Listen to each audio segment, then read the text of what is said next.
It's finally happening. After months, years of preparing, planning, getting materials, getting ideas, the moment has arrived. We are starting the first part of the build of our tiny A-frame cabin. It is going to be such an exciting journey, and it's such a big dream of mine, and I'm so excited to be sharing it with you. So I hope you enjoy this amazing step for us as we continue on our forging ahead on our homesteading journey here out in the Klein Karoo in South Africa. I'm so excited to have you all, and for those of you that are returning, thank you. You know how much I appreciate your support, and if this is the first time you're seeing me, welcome, and I hope you enjoy this video and the entire homesteading series where I'm setting up a homestead in the middle of nowhere from scratch.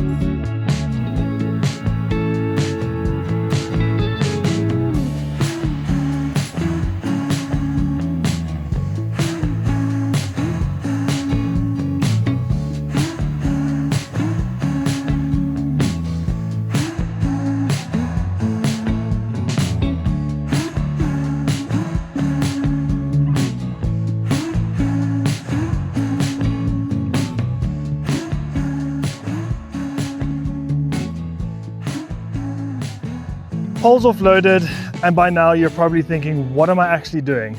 Well, the first part of the deck, which is this part, or let me take a step back. So we're going to have a tiny A-frame. The A-frame is going to be in the middle, and then on each side of the A-frame there are going to be two decks, 3 meters wide, 7.2 meters long. And the side I'm busy with today is going to be the outdoor bathroom deck. So half the deck is going to be outdoor bathroom, the other half is going to be, I don't know, we'll see, deck space. So that's what we're doing today. Both of the supporting decks on the side are going to have pergolas on. This one, and it's going to be angled towards the mountain because that's where the wind comes and the rain comes. So it's angled downwards, up this way, the tiny A-frame like that. And that's why we have the long poles. So 3 meter poles on the top, 3.6 meter poles middle, and then the small little poles in between. And it's the small poles in the middle that are going to be floating on Rika blocks. These Rika blocks are concrete foundation blocks that allow you to have a foundation without needing to dig a foundation. Like out here in the Karoo, where the ground is as hard as cement, these are perfect because you just lay them on top, and each block can hold 500 kilos of weight. So you can start picking up quite easily multiple tons of weight just through the blocks. So that's what we're doing. Step one is getting everything laid out. Some previous videos I dug some holes. I need to dig them just a little bit deeper. That's why I've got the auger. We're going to set the posts, and then because this property is slanted, we're on a 12% gradient, and it changes all the time. It's not as simple as making a square and knocking your post and you've got that sorted. I've watched so many YouTube videos on how to get things squared, all of that. They're all got level surfaces, and that's easy. But when you've got multiple angles and gradients, it becomes a lot more difficult. So what I'm going to actually do is I'm going to make this the frame, the 3 meters by 2.4 and 3 and 2.4, get that completely squared, then mark my posts, then put my posts up, get it up height, and then do my checks before I pack everything in around the poles. So please, please, please, I'm not a builder. Never done this before. So if you have feedback for me, be gentle, be kind. I'm always open to feedback, but only if it's constructive. So let's get this going. Noah is going to be my foreman today. He is going to be drilling, bashing, smashing, all of that. He's been waiting for a very long time for this build. So let's get this build cracking. I'm not going to do much talking because I've got a huge amount to get through today, but I'm no doubt going to be checking in with you at some point. Enjoy!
I don't know if this is what you call beginner's luck, but every single corner is plumb. If you saw me cutting with a straight hand, yesterday I cut all the pieces to size and I used my speed square, left my speed square at home. So what I have is, I just need to find it. Where on earth have I put it? I must say that's one thing working around a building site with a kid is things grow legs. So let me find that. But basically it's a little corner unit which measures corners and I make sure that they're plumb. And it's perfect on all of them. So what I also have, just because this is the first time I'm doing it and I want to make sure everything's right, is I've got these. These are really, really solid brackets. And if I show you, they are all fitting perfectly. They fit plumb, no spacing whatsoever, which means the corners are good. Obviously the level still needs to be done, and with the level is going to come some adjustments. But in essence, I've managed to get the corners square, and now I just need to figure out how to get the posts level. I am a little bit worried about that because these are cylindrical poles. They're not turned poles, so the top is thinner than the bottom, which means you can't just put a level against it because the pole is angled. So my hope is that once I get the corners in the deck squared, and the deck is squared, I'll measure all the corners. Then if I can get the deck shimmied to perfectly level, then if I pull the poles up and I mount the two sides, that technically should make the poles straight, I think. But I even asked the guys at the hardware shops, I asked online, how do you get a pole level, vertical, on all sides when it's a tapering pole and it's not a straight pole? And no one has an answer for me. So that's my answer.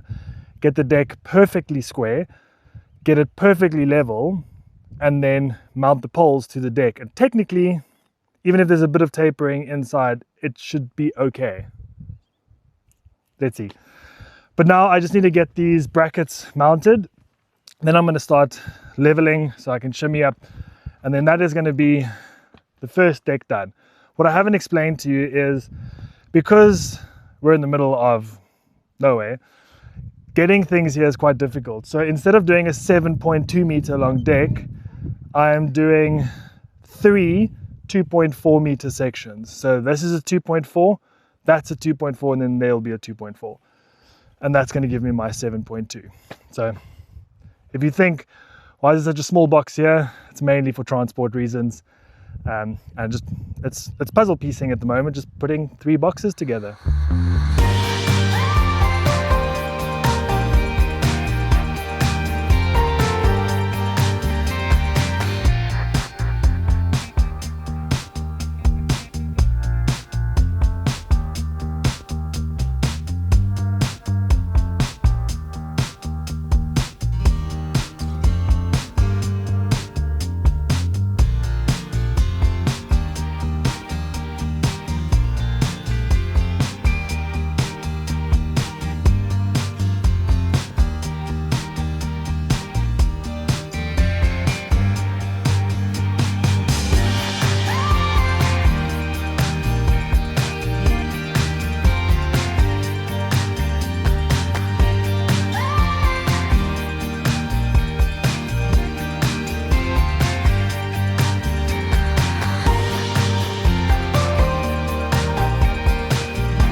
So far so good. I have all 4 of the roof posts up, and that's the bathroom done. And I am now just doing the second 2.4 meter extension, and I must say I am really surprised at just how big the slope actually is, because I put the first one quite low. It's probably about 20 centimeters, and I'm like 3 Rika blocks high, which is probably like almost 60 centimeters high on the other side. But that is looking awesome. So as you can see, the roof is going to be slanted like that. A really strange camera angle. And that's going to be the bathroom. And then there's going to be piece 1. There's still going to be a second piece coming out over there as well. I knew I wouldn't have enough time to get through 3 decks today. Well, 3 pieces of the deck. But so far I'm pretty chuffed. I must say everything is aligned beautifully. I've been checking the measurements across 3 meters on each end, 2.4 across. Corners are nice and flush. I thought this would be harder, but I suppose it's not a house, it's only a pergola and a deck. But this is an epic adventure. So I've got, if you have a look here, I've got this little piece to finish. I've got 1 of the 3 sides up, and then what I need to do is put all the joists in, and the joists are going to be on hangers, so that's going to go in quick. So let's see if we can knock this out. It is 1 o'clock now, so I probably have another 3 hours or so left before the sun starts doing strange things and the cold sets in. But so far so good.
I've done it. I've achieved what I've set out to achieve today, and I am super chuffed with myself. Bathroom, tub area, and then I still need to do the front one. There was one plank short over there for the joists, but those things happen. But I must say, this was so much fun. It's about 4:30 p.m. Got here and started working at 9:30 a.m. And not bad for a day's work. I must say, not bad at all. So just to recap, I'm using 228 by 38s on the outsides, the outside frames, and the inside are 152 by 50s, so nice and thick. The bathroom area over here is going to have 21 mil plywood on it, which I'm going to treat, and then I'm going to put a floor on. And then the outside two sections over there, that's going to have good old pine decking. And it's solid. I can't wait to get this roof up, but we need to just wait for our plans to be approved before we can do that. I am just so stoked. This is like the tiny house project is officially on the go. This A-frame cabin is going to be epic. So we've got our roof like this. Right next to it, the A is going to go up over there and then down over there. And then next to it, we're going to have the same deck as this on that side, which is going to be the living room area. But if I flip you around, some of the learnings for me is the first joists I did over there, I really struggled. It's a lot harder doing things on your own, especially when you got joists to lay. But then what I did with this one, which you probably saw, is I just knocked nails in, and the Rika blocks are actually really good to like shimmy up and balance. But I just knocked nails into these ones. I didn't have time to put the hangers up on these. The big posts are set in the ground. I haven't compacted it yet. I just want everything to settle in that first. Big bolts holding on. And the hangers are on the inside over there. I haven't finished the hangers, so if we look on this side, I've just put like 2 on, a couple on. So next time I come in, I will finish the hangers over there. I'll finish them over there, put the extra one in over there. But what I wanted to show you guys was this Rika block. Just look how epic this is. I don't need a foundation. I don't need to dig a hole. I just put the hole, the post on the inside of the Rika block because it fits in. Notched it out, and it's now carrying all of that weight. No foundations, no digging, and then there's the other one. So yeah, I think I mentioned it before. I'm really surprised by the slope, like how short how at the back, how short it is, how high it is over here.